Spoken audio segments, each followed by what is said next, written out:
ధరణి news జనం కోసం నిజం కోసం సామాన్యుని గొంతుక. రుజువు చేసే విధంగా తన స్వంత ఇంటిని కోవిడ్ ఐసోలేషన్ సెంటర్ గా మార్చి బీహార్ లో ఉన్నటువంటి ప్రజలకు ఆదుకుంటున్నటువంటి తేజస్వి యాదవ్ గారికి హృదయపూర్వకంగా మేము శుభాభినందనలు తెలియజేస్తా ఉన్నాం. It's a role model leadership. We wholeheartedly congratulate Shri Tejasvi Yadav ji, RJD's leader of Bihar, who has converted his house into a COVID isolation center. Salutes to you, Tejasvi Yadav ji. You are a role model, and we appeal to all the political leaders, and particularly who are occupying big bungalows, either in Telangana or across the country, to convert their residences, big bungalows, into COVID isolation centers. Once again, we appreciate you, Tejasvi Yadav ji. Thank you. ఇకపోతే తెలంగాణ అంశం విషయానికి వచ్చినట్లయితే గత సంవత్సర కాలంగా ముఖ్యంగా 8 నెలల కింద అయితే అసెంబ్లీలోనే కాంగ్రెస్ పార్టీ తరపు నుండి సిఎల్పి నేత బండి విక్రమార్క గారు ఆరోగ్యశ్రీలో చేర్చండి అని చెప్పని మాట్లాడినప్పుడు ముఖ్యమంత్రి గారు నేను ఆరోగ్యశ్రీలో చేర్చే ప్రయత్నం చేస్తానని చెప్పింది. ఇంతవరకు దాన్ని ఆరోగ్యశ్రీలో చేర్చిన పాపన పోలేదు. కానీ నిన్న కేంద్ర ప్రభుత్వానికి సంబంధించినటువంటి ఆయుష్మాన్ భారత్ అనేటువంటి పథకాన్ని తెలంగాణలో అమలు పరుస్తాము అని చెప్పని ఎంఓయూ సంతకం చేసుకున్నట్లుగా వార్తలు వినొచ్చినాయి. ఈ బుద్ధి, ఈ సోయి గతంలోనే ఎందుకు లేదు అని చెప్పని వాళ్ళ ముఖ్యమంత్రి గారిని ప్రశ్నిస్తాం. 2018లో ప్రవేశపెట్టినటువంటి ఆయుష్మాన్ భారత్ దాదాపు ప్రతి కుటుంబానికి 5 లక్షల రూపాయల చొప్పున హెల్త్ ట్రీట్మెంట్ లభించేటువంటి వెసులుబాటు ఉన్న తర్వాత కూడా ముఖ్యమంత్రి గారు ఎందుకు అమలు చేయలేదు? కేవలం రాత్రి నిన్న మాత్రమే ఆ నిర్ణయం ఎందుకు తీసుకున్నారో సమాధానం చెప్పాలని చెప్పి మేము అడుగుతాం. We welcome you. మంచి పనికి సంబంధించి ఏ నిర్ణయం తీసుకున్నప్పటికీ కూడా we welcome it, and yesterday's decision also we welcome. కానీ ఈ బుద్ధి గతంలో ఎందుకు లేదు? మీకు తోసినట్టుగా మీ ఇష్టానుసారంగా నిర్ణయాలు తీసుకోవడానికి మీకు హక్కు లేదు, అధికారం లేదు. ముఖ్యమంత్రి గారు, కేంద్ర ప్రభుత్వం ఒకసారి ఒక పథకం పట్టుకొచ్చిన తర్వాత రాష్ట్ర పథకం కంటే కూడా ఒకవేళ మంచిగా ఉన్నట్టయితే దాన్ని అమలు చేయాలి. ఎందుకు అమలు చేయలేదు? నిన్ననే ఎందుకు అమలు పట్టుకొచ్చిందో సమాధానం చెప్పాలని చెప్పి మేము కోరుతా ఉన్నాం. ముఖ్యమంత్రి గారు ఎప్పుడైతే ఆయుష్మాన్ భారత్ అమలు చేయమని చెప్పని ఏదైతే పాపులర్ డిమాండ్ ఎప్పుడైతే ముందుకు వచ్చిందో అసెంబ్లీ సాక్షిగా మాట్లాడిండు. ఏమని మాట్లాడిండు? ఆయుష్మాన్ భారత్ కంటే కూడా మంచి స్కీమ్ ఆరోగ్యశ్రీ అని చెప్పిండు. మరి ఆయుష్మాన్ భారత్ అమలు చేయమైంది, అతనికి ఆరోగ్యశ్రీ కూడా పూర్తి స్థాయిలో అమలు చేయలేదు. కరోనాను ఆరోగ్యశ్రీలో చేర్చమని చెప్పని నెత్తి మీద నోరు పెట్టుకొని బతుకున్నప్పటికీ కూడా దాన్ని అమలు చేయకుండా మోసం చేసిన పరిస్థితి. Delayed decision is a disastrous thing. సందర్భోచితంగా, సమయానికి అనుకూలంగా సందర్భోచితంగా నిర్ణయాలు తీసుకోవాల్సిన బాధ్యత ప్రభుత్వ పెద్దల మీద వస్తుంది. మీరు గత సంవత్సర కాలంగా కోవిడ్ పేరు మీద వేల కోట్ల రూపాయలు ఇవాళ ప్రజలు నష్టపోతా ఉంటే అటు ఆరోగ్యశ్రీగా చేర్చలేదు. సంవత్సర కాలం తర్వాత ఇవాళ కోవిడ్ లో నేను ఆయుష్మాన్ భారత్ నేను అమలుపరుస్తున్నా అని చెప్తే ఈ సంవత్సర కాలంగా ప్రజలు నష్టపోయిన దానికి కేసీఆర్ గారు మీరు కట్టిస్తారని చెప్పి నేను అడుగుతా ఉన్నాను. రమారని మామూలు లెక్కలు తీసుకుంటే కూడా గత సంవత్సర కాలంగా పేద ప్రజలు, రెడ్ కార్డ్ కానీ డొక్కాడినటువంటి పేద ప్రజలు, వైట్ రేషన్ కార్డు ఉన్నటువంటి పేద ప్రజలు దాదాపు 1,000-1,200 కోట్ల రూపాయలు ప్రైవేట్ ఆసుపత్రులకు వాళ్ళ రక్తాన్ని దారిపోసి కట్టినారు. మీరు ఇస్తారా కేసీఆర్ గారు అని చెప్పని అడుగుతా ఉన్నా. ఇవాళ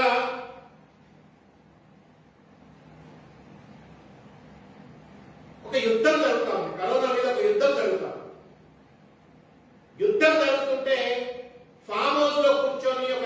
బ్యాక్ డెసిషన్స్ తీసుకుంటా అంటే ఇది సరైనటువంటి ఒక పాలన కాదు, ఇది ప్రజాహితమైనటువంటి ఒక పాలన కాదు.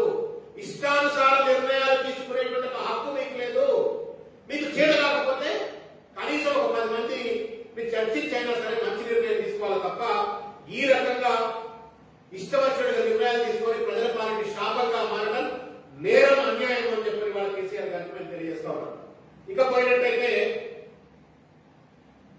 దాదాపు ఇంతకుముందు చెప్పినట్టుగా 365 రోజుల్లో ఒక బెడ్ ప్రైవేట్ ఒక ఆసుపత్రిలో ఉన్న బెడ్ కనుక 5 రోజులకు ఒక పేషెంట్ కనుక ఆ బెడ్ మీదకి వచ్చినట్టయితే for every 5 days the patient is discharge, దాదాపు 65 పేషెంట్లు ఒక బెడ్ మీద 365 రోజులు ఉంటారు. నేను దాంట్లో 20% కనుక తీసుకున్నట్టయితే 52 మంది పేషెంట్లు ఆ బెడ్ మీదకి వచ్చే అవకాశం ఉంటుంది. ప్రైవేట్ ఆసుపత్రుల్లో దాదాపు 37,500 బెడ్లు ఉన్నాయని చెప్పారంటా ఉన్నారు.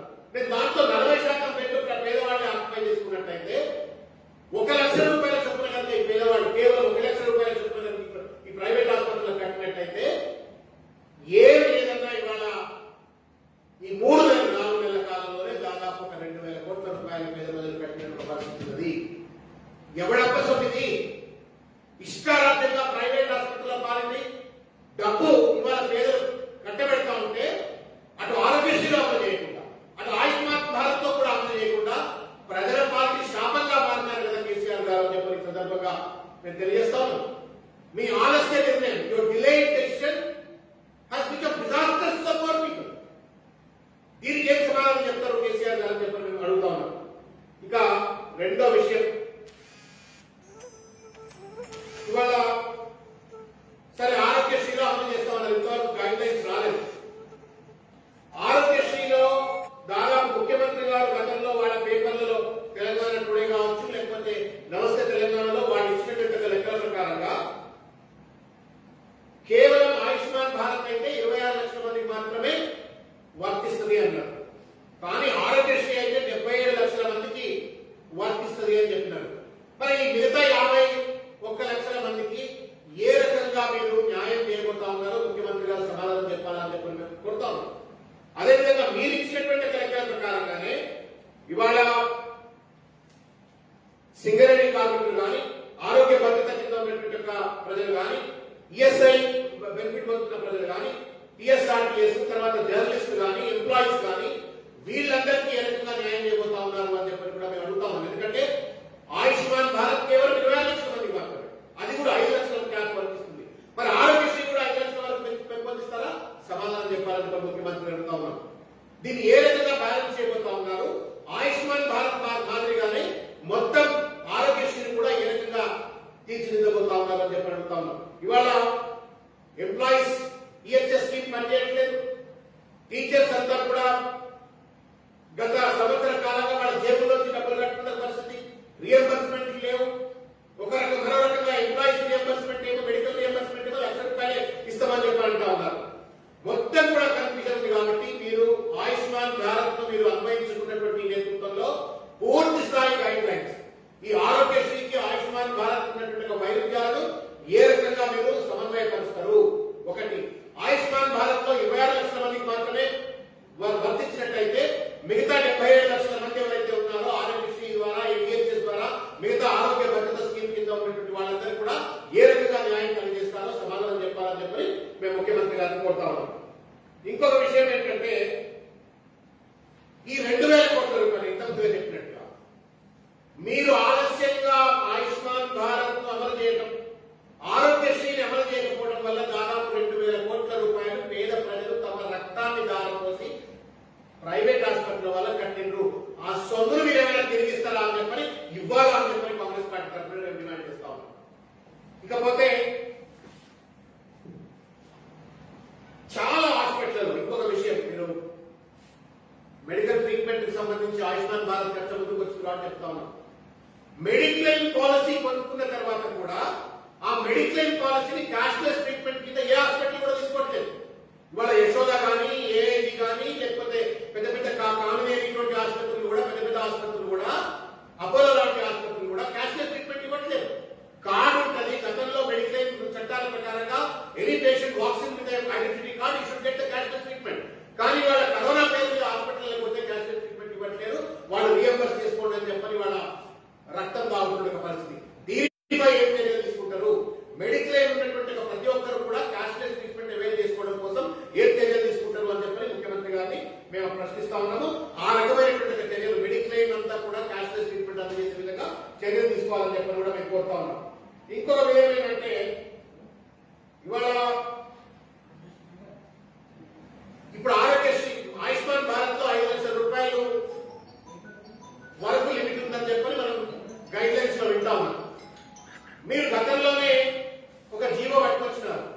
248 జీవో జూలై 2020లో పట్టుకొచ్చినారు.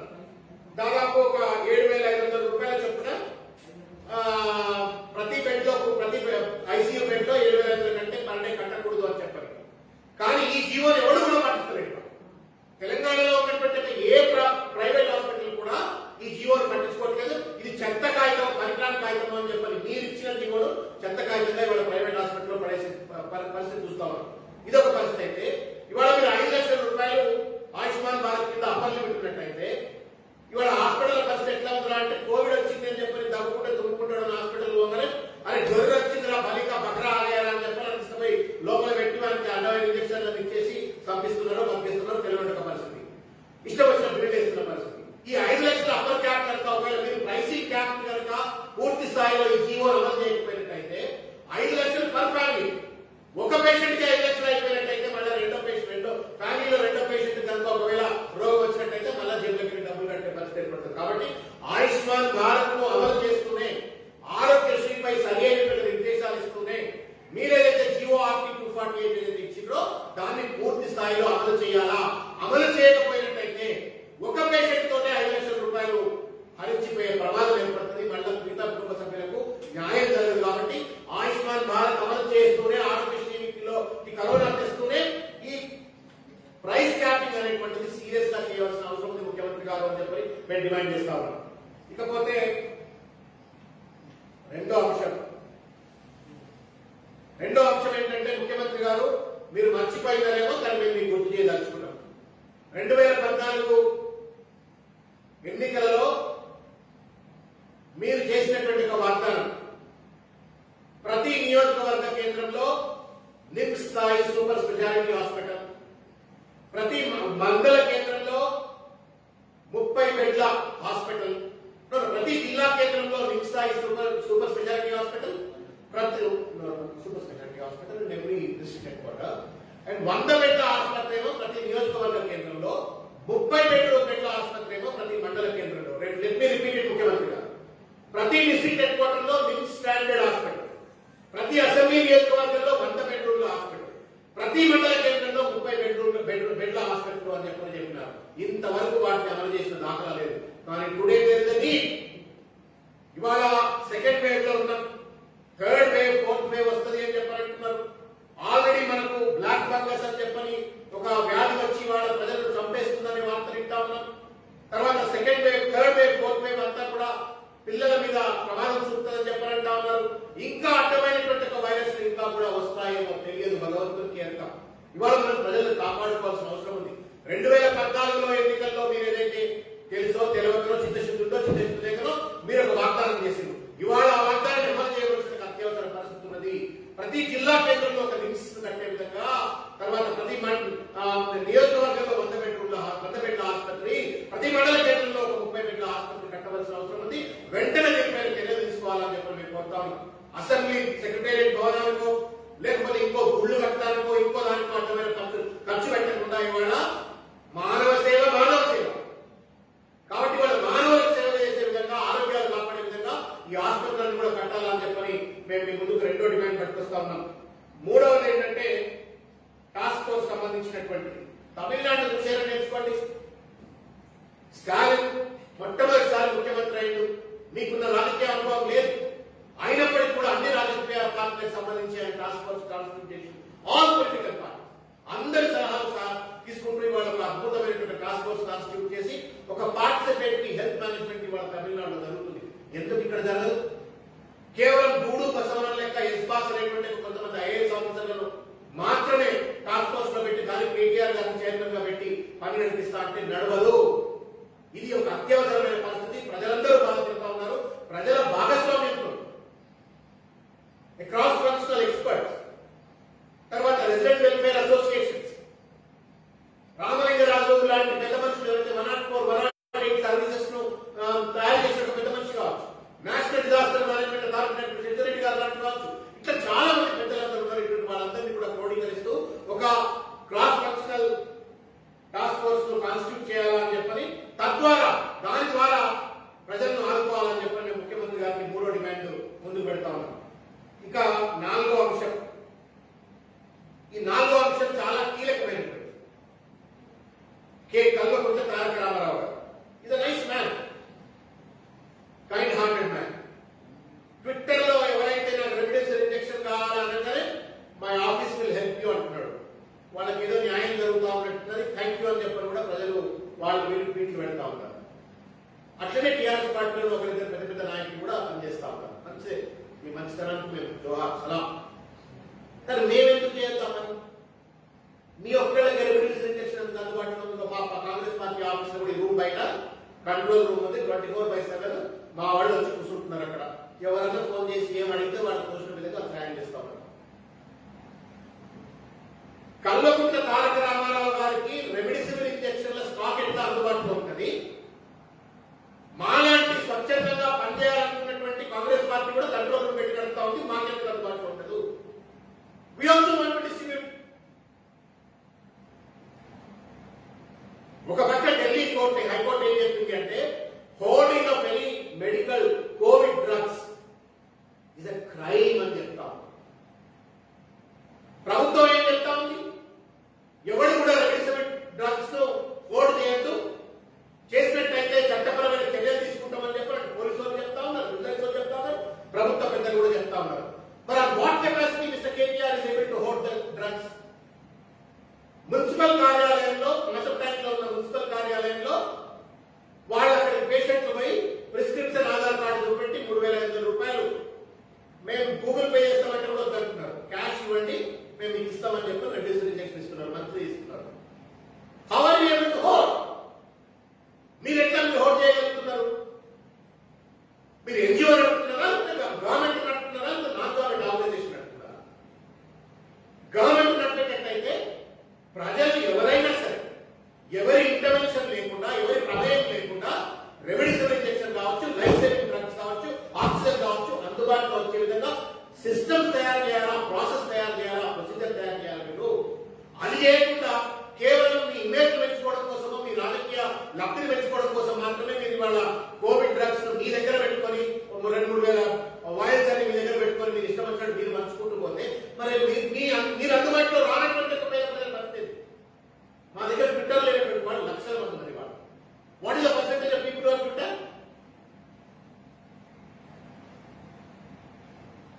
మేము సూటిగా అడుగుతాము,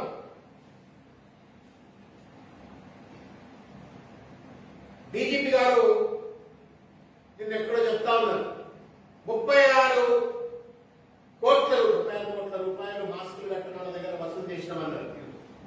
31 crores. 31 కోట్ల రూపాయలు మాస్కులు పెట్టుకోకపోతే ఎందుకు వసూలు చేస్తా ఉన్నారు? There is a GO. ఏం జీవో అని? మాస్కులు పెట్టుకోకపోయినట్లయితే ఫైన్ వేస్తామని. మరి అదే జీవో ఇప్పుడు కూడా పట్టుకొచ్చింది కదా. రెమిడిసివిర్ లాంటి ఇంజెక్షన్స్ ఎవరు హోల్డ్ చేసినా వాళ్ళపై మేము చర్యలు తీసుకుంటామని చెప్పాలి. Why is that you are not taking action, sir? Why there is no raid on the municipal office which is distributing remedies injections? నేను ఒక చిన్న నా పర్సనల్ ఎక్స్పీరియన్స్ నేను చెప్పదలుచుకున్నాను.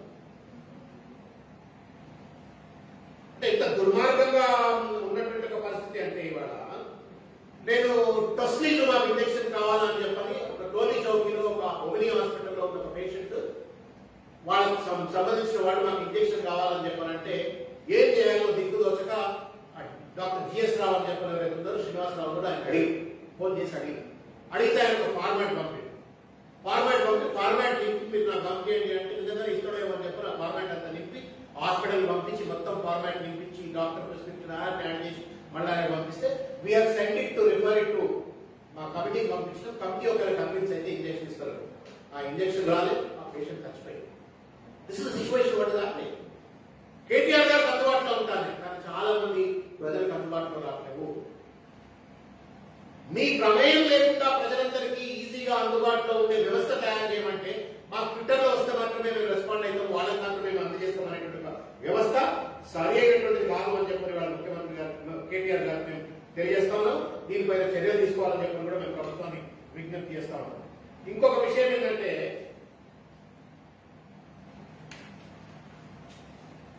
ప్రైవేట్ హాస్పిటల్లో లూటీ గురించి నేను మాట్లాడవచ్చు.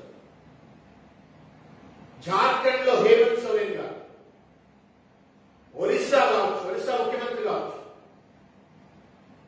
వెస్ట్ బెంగాల్ లో మమతా బెనర్జీ కావచ్చు, తమిళనాడులో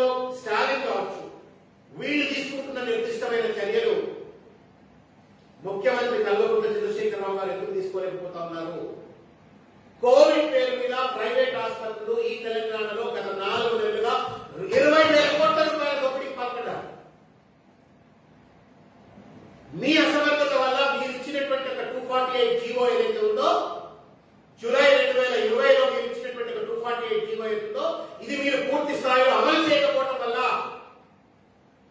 దాదాపు 20,000 కోట్ల రూపాయలు చనిపోయిన శవాలను కూడా పైసలు కడితే తప్ప మేము ఇవ్వము అని చెప్పని వాళ్ళ దాష్టికానికి పాల్పడుతున్న ఆసుపత్రుల పైన చర్యలెందుకు తీసుకోవట్లేదు ముఖ్యమంత్రి గారు అని చెప్పని మేము అడుగుతా ఉన్నాం. ఇవాళ ఏం ప్రభుత్వం ఇది? మీ జీవో 7,500 రూపాయల కంటే ఎక్కువ ఐసీయూ బెడ్లకు వసూలు చేయొద్దు అని చెప్పని మీరు ఇచ్చిన జీవో ఇది. ఈ జీవో ఎందుకు అమలు కావట్లేదు? మీ అలసత్వం వల్ల, మీ కుమ్మక్కు హాస్పిటల్ యజమానులకు మీరు కుమ్మక్కు కావడం వల్ల ఇవాళ దాదాపు పేద ప్రజలైతే నేను ఇంతకుముందు చెప్పినట్టుగా అత్యంత పేద ప్రజలకు 2,000 కోట్ల రూపాయలు కదా 3-4 నెలలుగా నష్టపోతే 20,000 కోట్ల రూపాయలు సాధారణ ప్రజలందరూ పెట్టారు. There must be a law. Where is the law? Where is the law and order? నేను రాత్రి జార్ఖండ్ కి సంబంధించిన ఒక డాక్టర్ తో మాట్లాడుతా ఉన్నాను. How is that you people are able to manage this అని చెప్పారంటే, ఎక్కడైనా ఒక చిన్న కంప్లైంట్ ఒక హాస్పిటల్ మీద వస్తే ఇమీడియట్ గా గవర్నమెంట్ రిప్రజెంటేటివ్ వచ్చి దానిపైన ఎంక్వైరీ చేసి బిల్స్ అన్ని వెరిఫై చేసి ఇమీడియట్ గా they are filing cases in Jharkhand. Small state, చిన్న అయిన యంగ్స్టర్ హేమంత్ సోరెన్ అంత సీరియస్ యాక్షన్ తీసుకుంటా ఉన్నారు. మీరు ఈ సర్కులర్ చూడండి, ఈ సర్కులర్ చూడండి. All private hospitals are hereby directed to scrupulously follow these guidelines అని చెప్పని అంటాడు. స్క్రూపులస్లీ ఫాలో కావాలని చెప్పి నేనే చెప్తాడు. దీనికి చెత్త కాగితం నుంచి ప్రైవేట్ హాస్పిటల్ పడేసింది. ముఖ్యమంత్రి గారి చీఫ్ సెక్రటరీ ఇచ్చినటువంటి ఒక జీవోకు ఏమాత్రం కూడా విలువ లేదని చెప్పని ప్రైవేట్ ఆసుపత్రులు వారు వ్యవహరిస్తా ఉంటే, ఒక ఆసుపత్రి మీద ఎంతవరకు రైట్ చేసినారు? ఎన్ని సోషల్ మీడియాలో వచ్చినాయి? 24 లక్షల బిల్లు, 15 లక్షల బిల్లు, 12 లక్షల బిల్లు, 10 లక్షల బిల్లు, చచ్చిపోయితే మా శవాలు బయటకు ఇస్తలేరు, మా వాళ్ళకి శవాలు ఇస్తలేరు, డబ్బులు కట్టకపోతే అని చెప్పని సోషల్ మీడియాలో పుంకాలుగా వార్తలు వస్తా ఉంటే, ప్రతి ట్విట్టర్ రెస్పాన్స్ కు ట్విట్టర్ కి రెస్పాండ్ అయ్యేటువంటి కేటీఆర్ గారు కూడా ఎవరన్నా చర్యలు తీసుకున్నారా? మీ టాస్క్ ఫోర్స్ అన్న చర్యలు తీసుకుందా? మేము చేతులెత్తి విజ్ఞప్తి చేస్తా ఉన్నాం. ఏ రకంగానైతే మమతా బెనర్జీ కానీ, స్టాలిన్ తమిళనాడులో కానీ, లేకపోతే హేమంత్ సోరెన్ జార్ఖండ్ లో కానీ వ్యవహరిస్తా ఉన్నారో, అదే తీరులో మీరు ఉట్టి జీవోలు ఇచ్చి చేతులు దొరుకుంటే సరిపోదు. ఈ జీవోలను అమలు చేయించండి, ప్రజలను కాపాడండి, ప్రజలను దోసుకున్నటువంటి వీళ్లపైన చర్యలు తీసుకోవాలని చెప్పని మేము విజ్ఞప్తి చేస్తా ఉన్నాం. ఇంకొక విషయం నేను మహేందర్ రెడ్డి గారికి, డీజీపీ గారు కూడా అడుగుతా ఉన్నాను. ఇది కూడా జీవోనే కదా సార్, అది 248 జీవోనే కదా. మాస్క్ కంప్లైంట్స్ కోసం ఒక జీవో తీస్తే, మాస్క్ కంప్లైంట్స్ ఎవరైతే మాస్క్ పెట్టుకోకుండా ఎవరైనా రోడ్ల మీద తిరుగుతే నేరం ఫైన్ వేస్తాం అని చెప్పని జీవో తీస్తే, దాని ప్రకారంగా మీకు చర్యలు తీసుకొని 35 కోట్ల రూపాయలు వసూలు చేసింది కదా. పేద మామూలు ప్రజలకైతే ట్యాక్స్ మీరు ఫైన్ వేసింది కదా. మరి ఆసుపత్రులు ఎందుకు రెడీ లేదు? మీరు డోంట్ యు కమెంట్ ఈ జీవోను అమలు చేయకుండా వైలేట్ చేస్తే మీరు మీదపై చర్యలు తీసుకోవాలని సోయి ఎందుకు లేదు కదా పోలీస్ వాళ్ళకు? Please do your job. Do a great job. We have no second thought about it. ఎట్లయితే 35 కోట్ల రూపాయలు మీరు ప్రజల దగ్గర నుంచి వసూలు చేసిందో, ముక్కు వెళ్ళి ప్రైవేట్ హాస్పిటల్ దగ్గర నుంచి వసూలు చేయండి. Ensure that this GO 248 is enforced and implemented and people are protected from this loop.